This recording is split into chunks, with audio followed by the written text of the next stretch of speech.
The air in my grandfather's house always held the same scent, a layered fragrance of lemon polish, old paper, and the faint, sweet ghost of my grandmother's rosewater perfume, a scent she hadn't worn in the 15 years since she'd passed.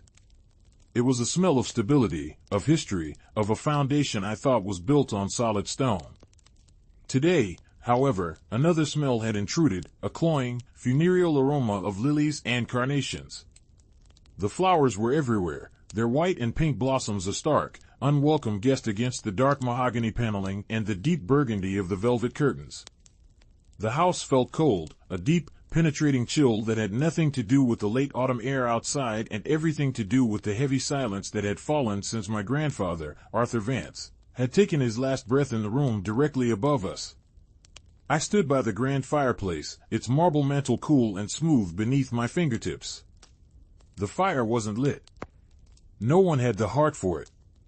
I could hear the hushed, somber murmur of voices from the kitchen, the clink of glasses as my mother, Helen, offered coffee to the few remaining relatives. My uncles, Richard and Mark, were in the study with Mr. Abernathy, my grandfather's lawyer, a man whose face seemed permanently etched with a look of weary patience. The heavy oak door was closed, but I could feel their presence through the thick wood, a low thrum of energy that was anything but mournful. It was tense, expectant. My mother came to stand beside me, her hand finding the small of my back. She was a small woman, but her touch was a fortress. The fabric of her black dress was soft, but I could feel the slight tremor in her fingers. "Alex, honey. Are you doing okay?" Her voice was a low whisper, raspy from crying. I turned to look at her, really look at her. Her eyes, usually a bright, lively blue, were clouded and red-rimmed. New lines seemed to have carved themselves around her mouth overnight. "I'm okay, Mom. Just feels unreal. I keep expecting to hear him coming down the stairs, complaining that the coffee's too weak." A weak, watery smile touched her lips. "I know. Me too." She squeezed my back gently. "Mr. Abernathy wants to see us now. Richard and Mark are already in there." Her voice tightened almost imperceptibly on their names. My uncles. My mother's older brothers. Richard was the polished one, the CEO of Vance and Sons Timber, the company my grandfather had built from a single logging truck into an empire. Richard wore tailored suits that probably cost more than my car, his silver hair was always perfectly coiffed, and he had a smile that could charm a snake, a smile that never, ever reached his cold, calculating eyes. Mark was the muscle, both literally and figuratively. He ran the operations side of the company, a big, barrel-chested man with hands like shovels and a perpetually gruff expression. He smelled of sawdust and faint disdain. Growing up, they were fixtures at every holiday, every birthday. Uncle Richard would slip me a crisp $20 bill and tell me to invest it wisely, his eyes twinkling with a strange sort of amusement. Uncle Mark would ruffle my hair so hard my neck would ache and say something like, "Still got your head in the clouds, kid? You'll never get anywhere that way." They called it tough love. They said they were preparing me for the real world, a world that my grandfather, in their opinion, had sheltered me from. I'd always felt off around them. A low-grade hum of anxiety that I could never quite place. I chalked it up to being an awkward kid, intimidated by these two larger-than-life men who seemed to hold the entire world in their capable hands. We walked towards the study. The thick Persian runner muffled our footsteps, but the floorboards beneath still gave a mournful creak, like the house itself was groaning in its grief. My mother pushed the heavy door open, and the scent of old leather, pipe tobacco, and my uncle's expensive cologne washed over us. The room was just as I remembered it, floor-to-ceiling bookshelves filled with leather-bound classics, a desk the size of a small boat, and two deep leather armchairs facing it. Richard and Mark were already seated, looking impatient. Richard was tapping a perfectly manicured finger on the polished arm of his chair. Mark was just staring at the desk, his jaw a hard, tight line. Mr. Abernathy, a man who seemed to be made entirely of tweed and tired size, gestured for my mother and me to take the two remaining chairs. The leather was cool and cracked against my skin. The air was thick with unspoken things, heavy and suffocating. Thank you all for coming on such a difficult day, Mr. Abernathy began, his voice dry as autumn leaves. Arthur was a singular man, and his final will and testament are, I believe, a reflection of that. He was very specific in his instructions. He slid a pair of reading glasses onto his nose and picked up a thick sheaf of papers bound in a blue legal cover. I could hear the faint rustle of the pages, the only sound in the room besides the ticking of the massive grandfather clock in the hall. My heart was a slow, heavy drum against my ribs. To my beloved daughter, Helen, he read, I leave the family home and all its contents, with the hope that it will continue to be a place of warmth and love for generations to come. My mother let out a small, choked sob and pressed a handkerchief to her lips. Richard and Mark exchanged the look I couldn't decipher. It wasn't surprise or sadness. It was something else. Impatience. To my sons, Richard and Mark Vance, Mr. Abernathy continued, his voice droning on, I bequeath my controlling shares in Vance and Sons Timber, to be divided equally between them, as has always been the plan. A visible wave of relief washed over my uncles. Richard's tapping finger stilled. Mark let out a breath he seemed to have been holding since we walked in. This was it. This was what they were waiting for. The keys to the kingdom, officially handed over. I felt a strange pang of disappointment, though I wasn't sure why. It's not like I ever wanted the company. I was a writer, a journalist. My world was words and stories, not lumber yields and profit margins. And finally, Mr. Abernathy said, pausing to look over his glasses at me. His gaze was steady, and for the first time, I saw a flicker of something that looked like sympathy in his tired eyes. To my grandson, Alexander. To you, Alex, I leave something more important than money or stock. My uncles both stiffened. I could feel their attention snap to me, sharp and hostile. The air in the room grew 10 degrees colder. Mr. Abernathy cleared his throat. I leave you my private study, this very room, and everything within it. It is to be yours and yours alone, effective immediately. The key is in this envelope. Furthermore, I leave you the contents of my personal safe deposit box at the downtown bank, box number 312. The key to that is also in this envelope. Silence. A deep, profound, and utterly shocked silence.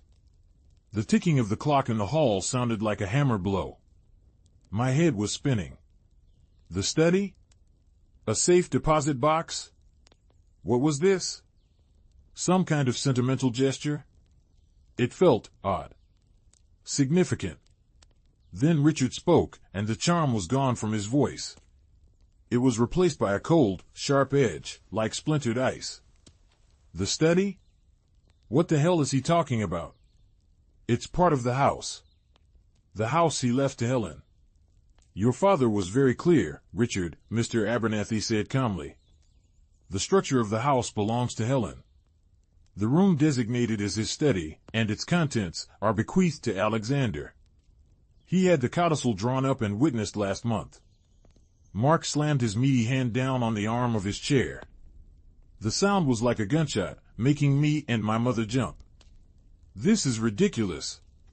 What's a 28-year-old kid going to do with a dusty old office? And a safe deposit box? What's in it? Dad's stamp collection?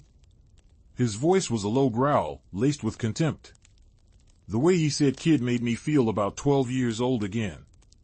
I'm afraid I'm not at liberty to discuss the contents of the box, the lawyer said, his face unreadable.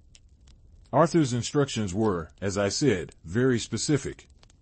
He slid a thick manila envelope across the vast expanse of the desk towards me. My hand trembled slightly as I reached for it. It was heavy. Inside, I could feel the distinct shapes of 2 old-fashioned, ornate keys. Richard stood up, his movements fluid and angry. This is a joke. Dad was losing his mind at the end. We all saw it. He was rambling, confused. This can be contested. I assure you, your father was of perfectly sound mind when he signed this, Mr. Abernathy said, his voice taking on a firmness I hadn't heard before. I have the physician's affidavit to prove it. Now, if there's nothing else, I believe this concludes our business for today. He began to gather his papers, a clear dismissal. My mother stood, her face pale. I remained seated, the heavy envelope a lead weight in my hand. My uncles were staring at me. Not at my mother, not at the lawyer, but directly at me. And in their eyes, I saw it. For the first time, I saw it without the filter of childhood innocence or youthful uncertainty. It wasn't just anger or frustration. It was pure, unadulterated fury. A fury that seemed wildly out of proportion to a sentimental gift of a dusty room and a mysterious box. And beneath the fury, there was something else. Something I had felt in the background my entire life but had never been able to name. Fear. They were afraid. Of what, I had no idea. But their fear was a palpable thing, a cold, sharp object suddenly pressed against my throat. And in that moment, a seed of suspicion, a tiny, dark seed, was planted in the back of my mind. The feeling I'd had my whole life, that low-grade hum of anxiety around them, suddenly had a voice. And it whispered, "This isn't about a room. This has never been about just a room." Continua historia. My uncles left without another word. I heard the front door slam, a sound that echoed through the silent, grieving house like a final, angry pronouncement. My mother sank back into her chair, her face in her hands. The scent of lilies seemed to be getting stronger, more suffocating. I sat there for a long time, the envelope clutched in my hand, the cold metal of the keys pressing into my palm through the paper. My mind was a whirlwind, replaying the scene in the study over and over.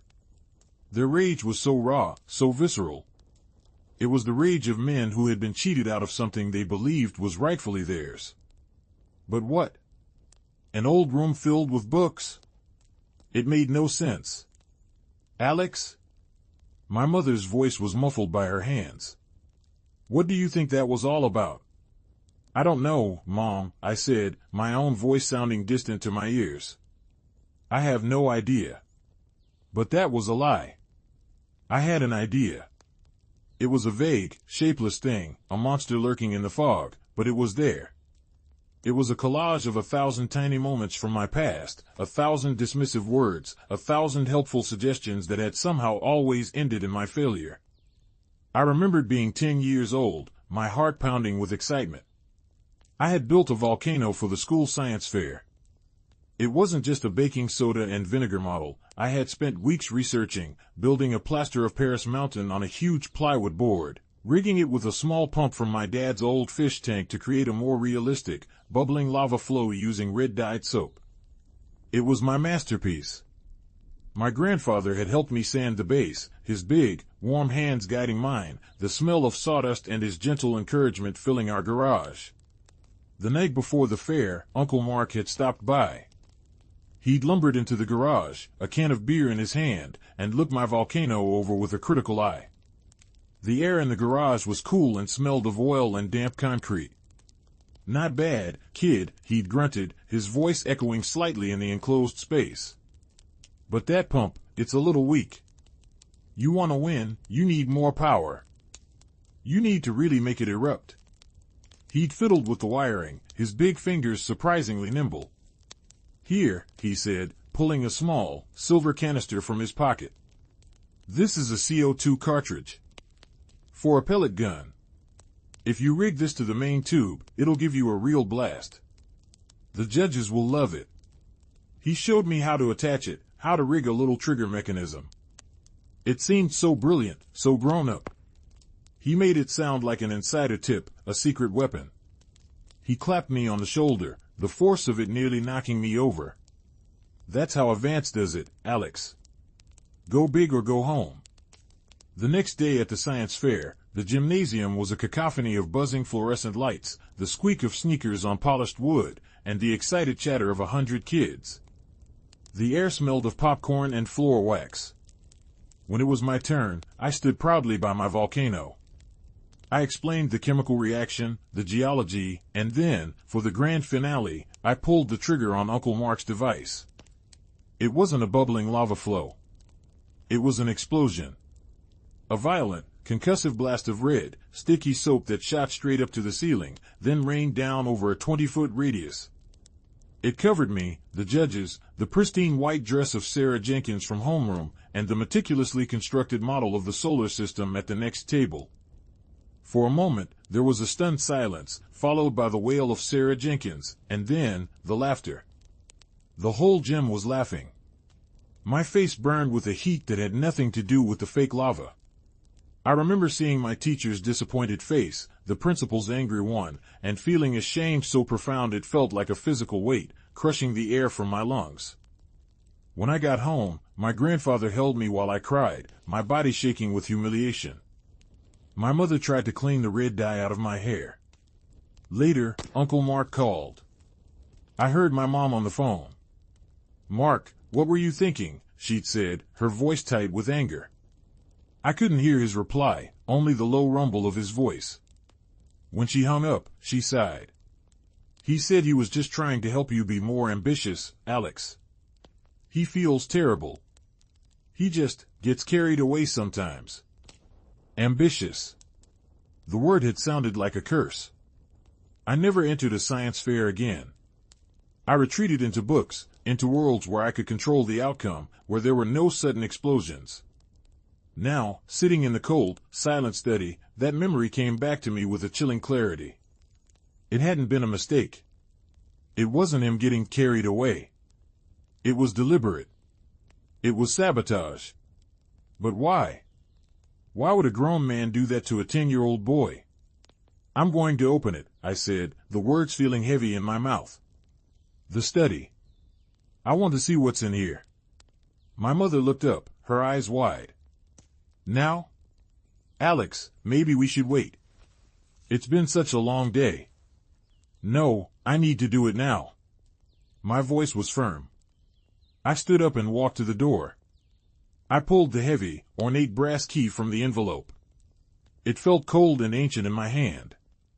The study had been my grandfather's sanctuary. Since he'd gotten sick a few years ago, he'd kept it locked. No one was allowed in. Not the cleaning staff, not even my mother. He'd said it was too cluttered, and he didn't want anyone disturbing his papers. I slid the key into the lock. It was stiff, and I had to jiggle it before I felt the tumblers give way with a loud, grinding click that echoed in the quiet hall. I took a deep breath and pushed the door open. A wave of stale, cold air washed over me.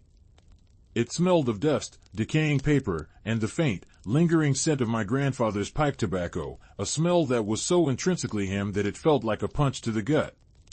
The heavy velvet curtains were drawn, and the room was shrouded in a deep gloom, pierced only by a few thin slivers of gray afternoon light that managed to sneak through the edges. I fumbled for the light switch on the wall, my fingers sliding over the cool, smooth wood paneling before finding the old brass toggle. I flicked it up. The grand chandelier in the center of the room flickered twice, and then flooded the space with a warm, yellow light. I blinked, my eyes adjusting. The room was a mess. But an organized mess. Books were stacked on every available surface, piles of papers were held down by heavy paperweights, and maps were unrolled across the massive desk. It looked like a room where a great deal of thinking had been done, right up until the very end. But what drew my eye was not the clutter. It was the large, old-fashioned, iron safe tucked away in the corner behind the desk, a detail I had completely forgotten from my childhood. And on the front of the desk, placed dead center on the leather blotter, was a single, sealed envelope. My name, Alexander, was written on it in my grandfather's spidery, elegant handwriting. My breath caught in my throat. I walked over to the desk, my shoes silent on the thick oriental rug. The air felt charged, electric. I could feel the weight of my uncle's rage, the years of subtle manipulations, the mystery of this room, all converging on this single, innocent-looking envelope. I picked it up. The paper was thick and creamy. I turned it over. It was sealed with a wax stamp of the Vance family crest, a stylized V entwined with an oak tree. With trembling fingers, I broke the seal. The sound of the tearing paper was loud in the utter stillness. Inside was a single, folded sheet of the same expensive stationery. I unfolded it. There were only two things on the page. Not a letter, not an explanation. Just a string of 10 numbers, and below them, a short sentence. The numbers were 0711194822. And the sentence read, "They think your failures were your own. Prove them wrong." My heart hammered against my ribs. 07111948. July 11th, 1948. My grandfather's birthday. 22. My grandmother's birthday was February 2nd. But that was only 9 numbers. What was the last one? 22. 22. I looked at the safe. It had a combination dial. A series of numbers. It had to be the combination. My gaze fell upon a framed photograph on the corner of the desk, one I hadn't noticed before. It was of my grandfather and me, when I was about 17. We were standing on the porch of our family's lake cabin. I had an arm thrown over his shoulder, a goofy, teenage grin on my face. He was looking at me, and his smile was one of pure, unadulterated pride. Behind us, tacked to the cabin wall, was a simple wooden sign. It read, EST 1922. 1922. The year his father had built the cabin. 22. That was it. My grandfather's birthday, the year the cabin was built. 10 numbers. I walked over to the safe, my legs feeling unsteady. The cold, iron door felt rough and forbidding under my fingertips. The dial was cool and solid. My hand was shaking so hard I could barely grip the knob. I took a deep, shuddering breath, the dusty air filling my lungs. I began to turn the dial. Right to 7. Left past 7 to 11. Right past 11 to 19. The clicks of the dial were the only sound, each one a step deeper into a past I was only just beginning to understand was a complete fabrication. Continua historia. The final click of the safe's dial echoed in the silent room, a sound of finality, of revelation. I paused, my hand hovering over the heavy iron handle. My whole body was thrumming with a nervous energy, a cocktail of dread and a strange, exhilarating sense of purpose. For the first time, I felt like I was an active participant in my own life, not just a bewildered passenger. My grandfather's cryptic note wasn't just an instruction, it was a mission statement. Prove them wrong. I pulled the handle. The door was heavy, and it opened with a low, resonant groan, like a long-held sigh. The air that wafted out was even older than the air in the room, a dry, papery scent of time itself. Inside, it wasn't gold bars or piles of cash. It was far more valuable. It was filled, from top to bottom, with a series of identical, dark green, leather-bound journals. There must have been 30 of them, each with a year embossed in gold on the spine. My grandfather's diaries. And on the very top shelf, sitting by itself, was a small, reel-to-reel tape recorder, the old kind with the big spools, and a single, carefully labeled tape. I reached in and took out the journal from the top of the nearest stack. The leather was supple and cool to the touch. The gold leaf letters on the spine read 1998. The year I turned 10. The year of the science fair volcano. My hands trembled as I opened it. The pages were filled with my grandfather's familiar script, the ink slightly faded but perfectly legible. My eyes scanned the pages, looking for any mention of the fair, of Uncle Mark. I found it under the date for April 23rd. His entry began with a description of the beautiful spring weather, the dogwoods blooming outside his window. Then, the tone shifted.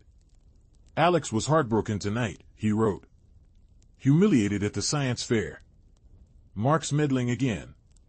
He called it a lesson in showmanship. I call it cruelty. He took the boy's diligent, careful work and turned it into a spectacle, a joke. He made my grandson a laughingstock. Richard was there, and I saw him watching from the back of the gym. He wasn't laughing, but he was smiling. That cold, satisfied smile of his. They're doing it again. They see Alex's intelligence, his sensitivity, and they see it as a threat. The same way they saw their mother's influence on me as a threat. They are trying to break his spirit, to mold him into someone small and manageable, someone who will never challenge them. They are poisoning the well, drop by drop. And I, God help me, am letting them. Helen defends them, says they mean well. She doesn't see the pattern. Or perhaps she doesn't want to. I had to sit down. My legs gave out and I sank into my grandfather's worn leather desk chair. The springs creaked in protest. I read the passage again, and then a third time. The words were a confirmation, a terrible, validating key that unlocked 100 other memories, casting them all in a new, sinister light. I remembered my senior year of high school. I had my heart set on Northwestern University's journalism school. My grades were good, my portfolio was strong.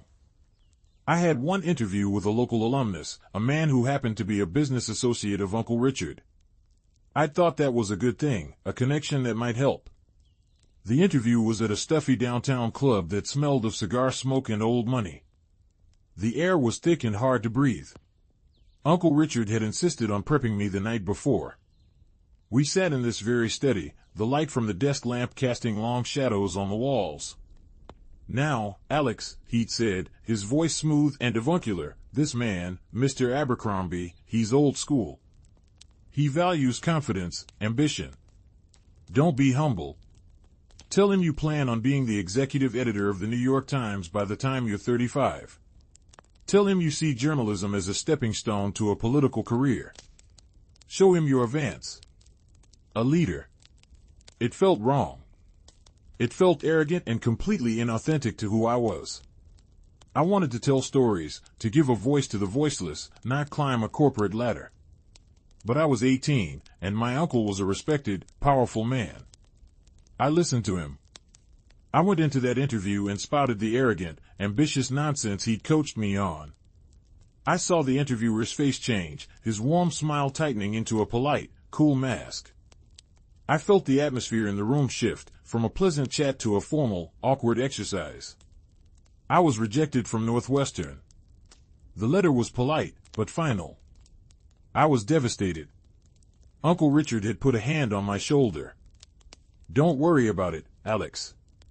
It's a competitive world. Maybe you just weren't cut out for the big leagues. Your state school has a decent program. You'll be fine there." It was said with such sympathy, such gentle condescension, that I'd believed him. I believed I had failed. That I wasn't good enough. I scrambled for the journal labeled 2006. My fingers, slick with sweat, fumbled with the pages. I found the entry from the week of my interview. "Richard coached Alex for his Northwestern interview tonight," my grandfather wrote, his handwriting more agitated, spikier than in the earlier journal. "He filled the boy's head with utter poison. He told him to act like a braggart, a young wolf cub trying to prove he's an alpha. He knows Abercrombie, knows the man despises that kind of empty arrogance. He knew it would kill Alex's chances. It's a more sophisticated sabotage than Mark's volcano, but it is born of the same malicious root. They cannot stand to see him succeed on his own terms. Any success he has must be one they control or, better yet, one they prevent. They want him to fail, to believe he is a failure, so he will never feel worthy of challenging their hold on this family, on my company. They've been chipping away at his confidence since he was a child, and I have watched it happen, a coward behind these walls. I tried to build him up, but their poison is insidious. It gets into the marrow." A sound, a strangled gasp, escaped my lips. It was real. All of it. The constant, casual put-downs from Mark. The helpful but ultimately soul-crushing advice from Richard. Every time I tried to get a summer job at the timber company, I'd been given some impossible, menial task and then criticized for not showing enough initiative. Every business idea I'd ever floated, no matter how small, had been systematically dismantled by Richard over a family dinner, presented as a stress test that left me feeling foolish and naive. They hadn't been preparing me for the real world. They had been creating a prison for me, a cage of self-doubt, with bars forged from my own manufactured failures. My mother appeared at the doorway, her face a mask of concern. "Alex? I heard you make a noise." Is everything all right? I couldn't speak. I just held up the journal, my finger pointing at the damning paragraph. She walked into the room, the scent of her familiar perfume a strange comfort in the musty air. She took the heavy book from my hands and sat in the chair opposite the desk. The only sound was the rustle of the page as she read, and the frantic beating of my own heart. I watched her face. I saw the initial confusion, the flicker of denial in her eyes. I saw her brow furrow as she reread the words. And then I saw the dawning horror, the slow, sickening wave of comprehension that washed all the color from her cheeks. Her hand went to her mouth, her eyes wide and filled with a pain that mirrored my own. "No," she whispered, her voice cracking. "No, Arthur, it can't be. They're my brothers. They wouldn't do that to him.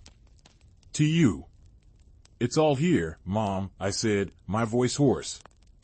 I gestured to the open safe, to the rows upon rows of green leather-bound books. "It's all here. Decades of it." She looked from the journal in her lap to the safe, and her expression crumbled. The denial shattered, replaced by a flood of memories, recontextualized and horrifying. I could see it in her eyes, the moments clicking into place for her, just as they had for me. The volcano. The interview. A dozen other small, seemingly insignificant slights and accidents over the years. "Oh, God," she breathed, tears welling in her eyes. The scholarship. The one for that creative writing program in Vermont. You were a shoo-in. And then, at the last minute, your recommendation letter from Mr. Henderson got lost in the mail. Richard had offered to mail it for you. He said he was going to the post office anyway. Her voice trailed off into a choked sob. Another memory I had buried. Another failure I had internalized as my own fault, my own bad luck. My uncle had not lost the letter. He had destroyed it. We sat there in the heavy silence of my grandfather's study, the truth a raw, open wound between us. The room was no longer just a room, it was a witness. The books, the papers, the very air seemed to hold the secrets of a decades-long conspiracy against me. My entire life, the narrative I had built of myself, the creative but unfocused kid, the smart but unmotivated young man, was a lie. It was a carefully constructed fiction, and my uncles were its authors. My grief for my grandfather was now mingled with a profound, aching gratitude. He hadn't been a bystander. He had been a chronicler. This room, this safe, these journals, this was his apology. This was his final gift to me. Not a dusty office, but the truth. And the truth, I was beginning to realize, was a weapon. My eyes fell on the reel-to-reel tape recorder. The single tape. What was on it? What final piece of this monstrous puzzle had he left for me to find? I stood up, my body feeling both heavy with the weight of the past and buzzing with the need for action. "What are you going to do?" my mother asked, her voice trembling. I looked at her, at the tears tracking through her makeup, at the bewildered pain in her eyes. And then I looked at the rows of journals, the silent, leather-bound soldiers waiting for their orders. A cold, hard anger began to solidify in my chest, displacing the shock and the hurt. It was a clean, pure anger.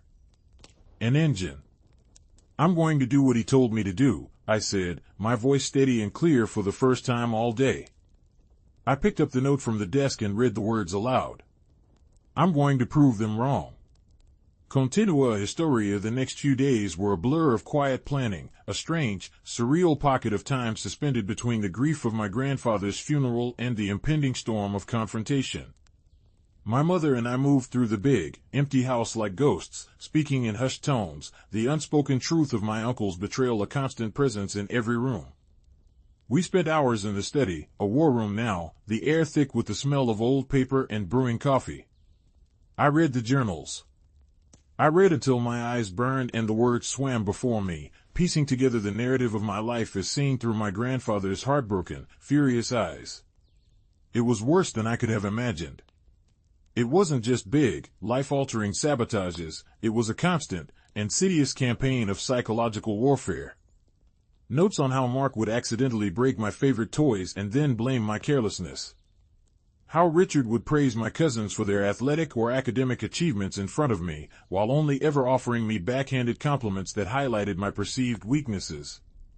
"Alex is the artistic one," he'd say, the word artistic dripping with a faint, dismissive condescension. They had systematically dismantled my confidence, brick by brick, since I was old enough to understand disappointment. The goal was clear: to ensure I never saw myself as capable, as a leader, as someone who could one day be a threat to their control of Vance and Sons Timber.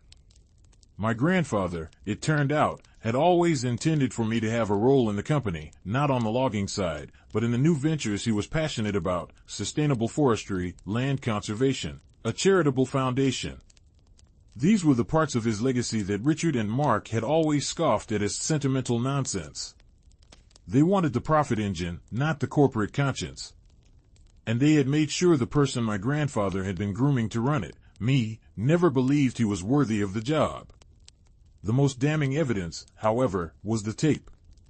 It took me a full day to find a working reel-to-reel player, eventually locating one in the dusty attic of the local library, a relic from their old audiovisual department. I brought it back to the study, my hands shaking as I carefully threaded the thin, brown tape through the machine. My mother sat beside me, her hands clasped tightly in her lap. The air was so still I could hear the faint hum of the machine's motor. I pressed play. There was a hiss, a crackle, and then my grandfather's voice. It was weak, raspy, clearly recorded in the last weeks of his life. But it was filled with a steely resolve. "If you are listening to this, Alex," his recorded voice began, the sound filling the room and making the hairs on my arms stand up, "it means I am gone. And it means you have found your way to the truth. I am sorry. I am sorry I was not strong enough to stop them, to protect you from my own sons. My love for them, and my hope that they would change, blinded me for too long. It was a father's folly, and you have paid the price." He paused, and I could hear a faint, ragged breath. 2 weeks ago, I called them here. To this room. I told them I was changing my will, that I was putting you on the board of the company and leaving you in charge of the foundation, with a significant budget under your sole control. I wanted to see their faces. I wanted to hear what they would say. I knew they wouldn't be happy, but even I was not prepared for the venom. For the hatred. The recording continued, and suddenly, other voices joined my grandfather's. Richard's, smooth and cold as a river stone. Mark's, a low, guttural growl. They didn't know they were being recorded. My grandfather must have hidden a microphone. The quality wasn't perfect, but their words were chillingly clear. "You can't be serious, Dad," Richard's voice said. "Give Alex control of anything? The kid can't even balance his own checkbook. He'll run the foundation into the ground in 6 months. He's weak," Mark's voice snarled. "You've always coddled him, made him soft. We did our best to toughen him up, to show him what the real world was like, but it was a lost cause. He has no killer instinct. He doesn't have the stomach for this business. Did you really think we wouldn't notice what you were doing all these years?" My grandfather's voice cut in, stronger now, fueled by anger. "The science fair, Mark? The Northwestern interview, Richard? The summer job at the mill you gave him, cleaning the grease traps with a toothbrush? You think I'm a fool?" There was a moment of shocked silence on the tape. Then, Richard's voice, the charm gone, replaced by pure, reptilian ice. "We did what we had to do. For the good of the company. He's not one of us. He's Helen's kid. Sentimental. Soft. He would have destroyed everything you built with his half-baked liberal arts ideas. We were protecting our legacy. Our birthright. Our birthright." The words hung in the air of the study, dripping with poison.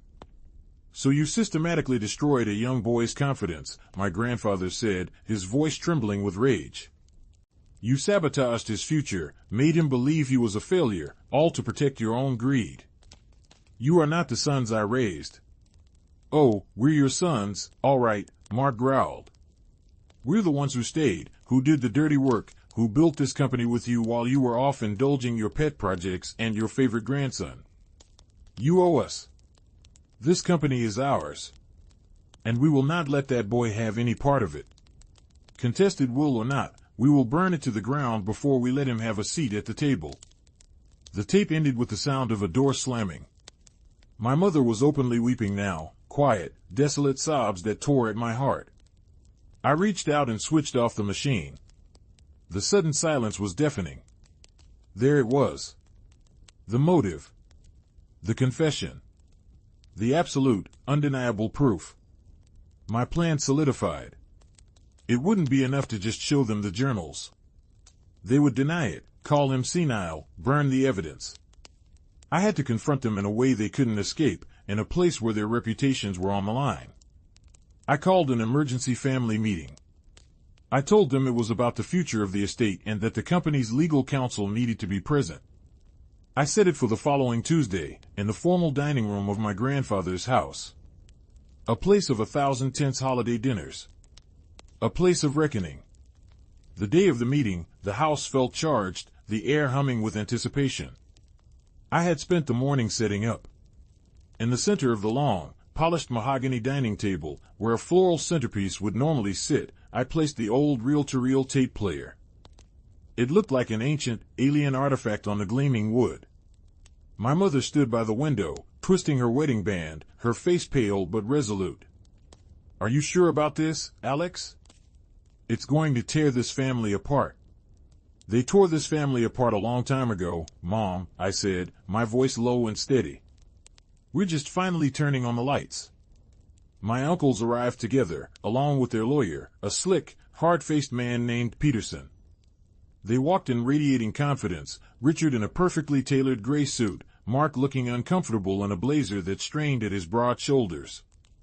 They smelled of power and money. "All right, Alex," Richard said, not even bothering with a greeting as he took a seat at the head of the table. "Let's get this over with. What's this all about? Having second thoughts about being the curator of a dusty museum?" He gestured dismissively at the house around him. Mark grunted in agreement, his eyes narrowed at me. "If you think you can use some sentimental leverage to get a payout, you've got another thing coming." I didn't say a word. I just walked to the head of the table, stood opposite Richard, and pressed the play button on the tape recorder. The hiss and crackle filled the room. And then, my grandfather's voice, weak but clear, spilled out into the silent, tense space. "If you are listening to this, Alex," I watched their faces. I saw the first flicker of confusion in Richard's eyes. I saw Mark's jaw tighten. As the recording continued, and their own voices filled the room, their confidence began to evaporate like mist in the sun. Richard's face went white, a stark, bloodless mask of shock. Mark's face flushed a deep, mottled red, his fists clenching and unclenching on the table. Their lawyer, Peterson, looked from them to the tape player, his professional composure completely gone, replaced by a look of utter disbelief and horror. When their recorded voices spoke of their birthright, of burning the company to the ground, my mother flinched as if struck. Richard shot a venomous glare at her, then at me. When the tape ended with the slam of the study door, the silence that followed was absolute. It was a living thing, filled with shame, rage, and the wreckage of a family. Richard was the first to recover, his mind clearly racing. That's a fabrication," he stammered, his smooth voice cracking for the first time in my memory. "Dad was delusional. He was splicing tapes, he was losing his mind." "Was he?" I asked, my voice dangerously quiet. I gestured to a stack of green books I had placed on the sideboard. "Because he kept a record of everything. 30 years of journals. Every lie. Every act of sabotage. Every single time you chipped away at my life to protect your birthright. It's all in there. Would you like me to read some selected passages? Perhaps the entry about the science fair, Uncle Mark? Or the one about my Northwestern interview, Uncle Richard?" Mark shot to his feet, his chair screeching back against the hardwood floor. "You little bastard," he roared, his face contorted with fury.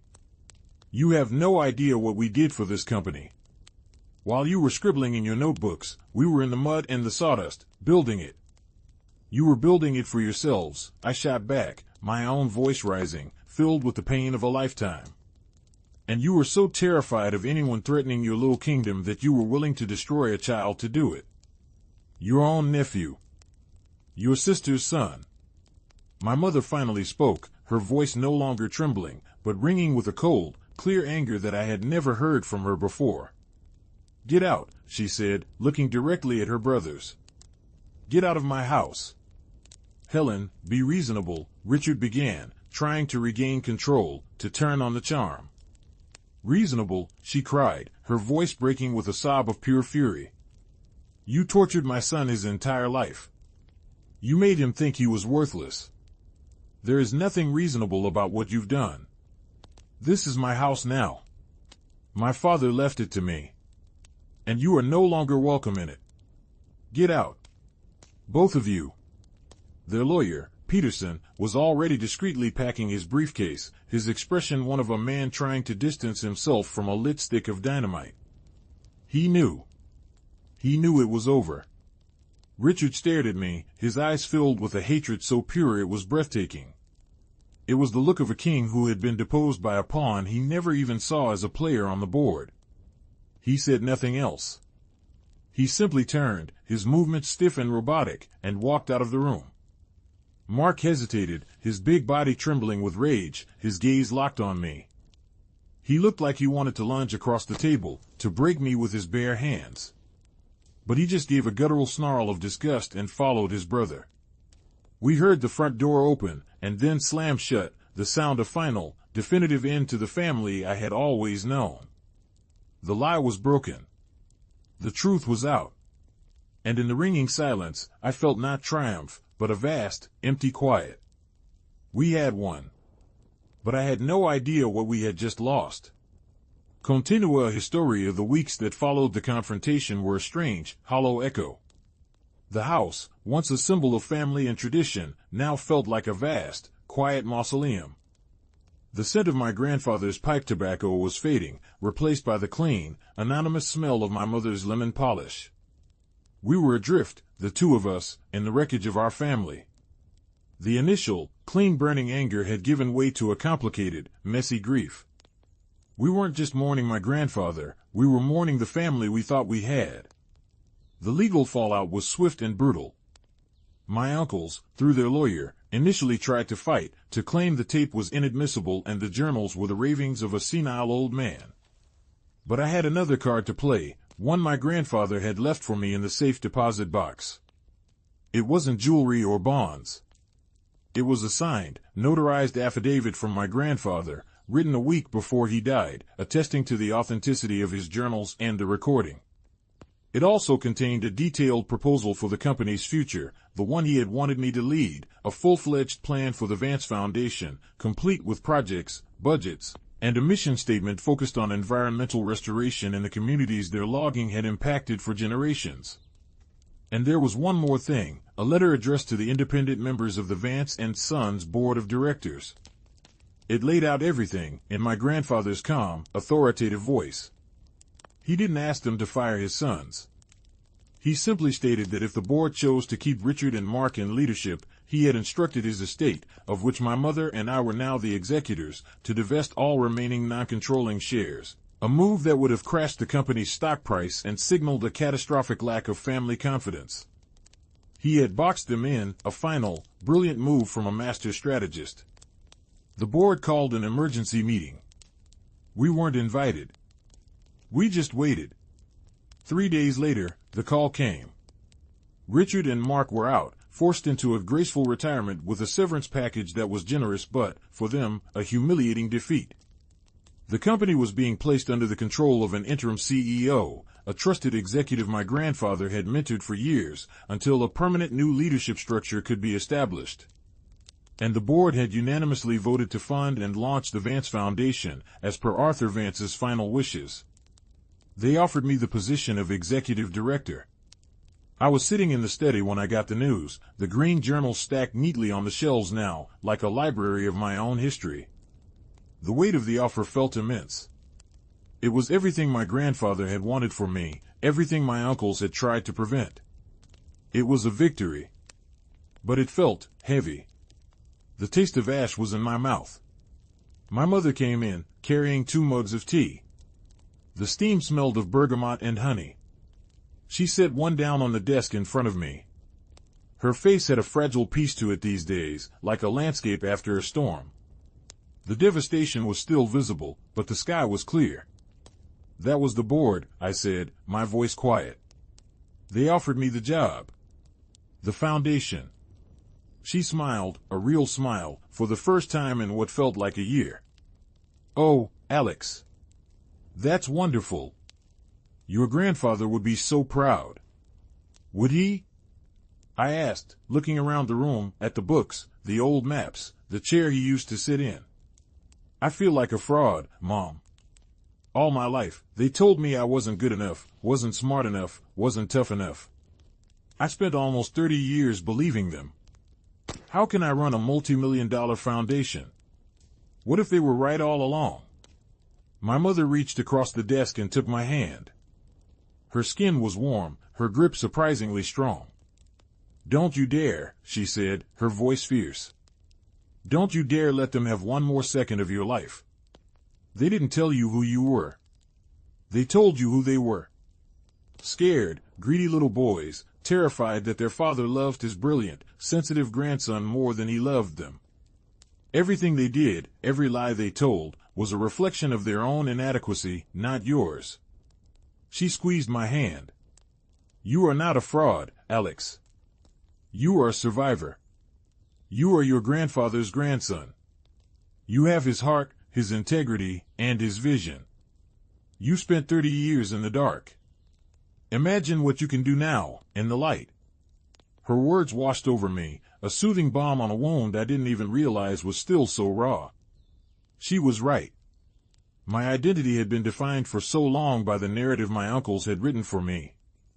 Now, the pages were blank. I could write my own story. The next morning, I drove out to the lake cabin, the place where I had always felt closest to my grandfather. The air was crisp and cold, smelling of pine needles and damp earth. The cabin was just as I remembered it, a simple, sturdy structure of dark wood, nestled amongst the tall pines. I unlocked the door, the familiar scent of cedar and wood smoke enveloping me. It was a smell of safety, of summer days and long talks on the porch. I walked through the small, rustic rooms, my footsteps echoing on the wooden floors.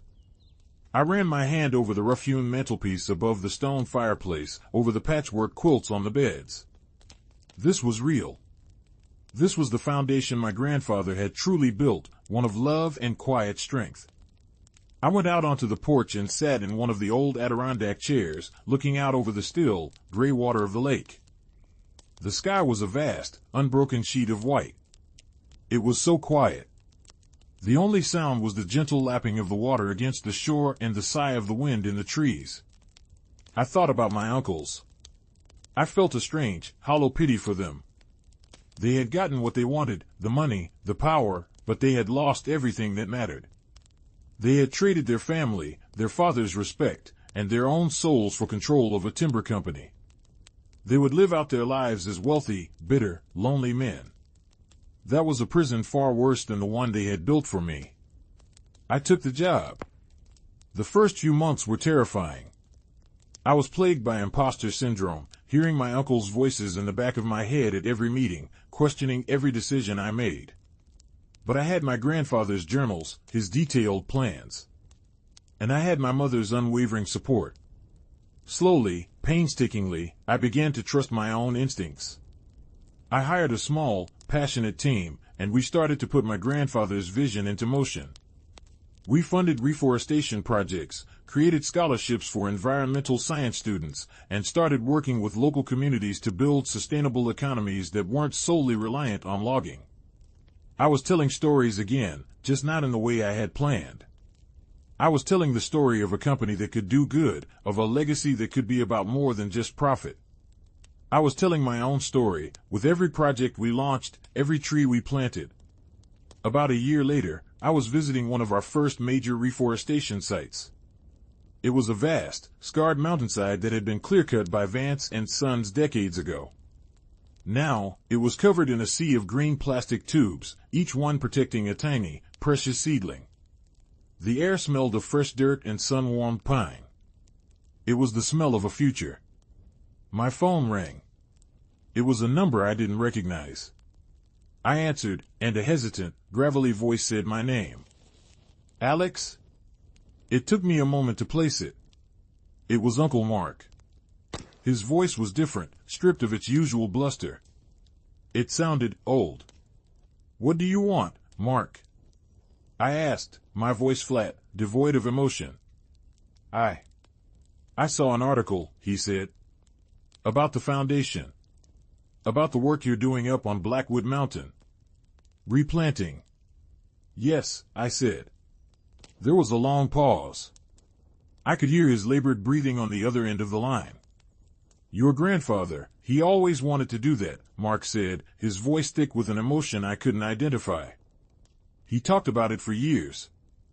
Richard and we told him it was a waste of money.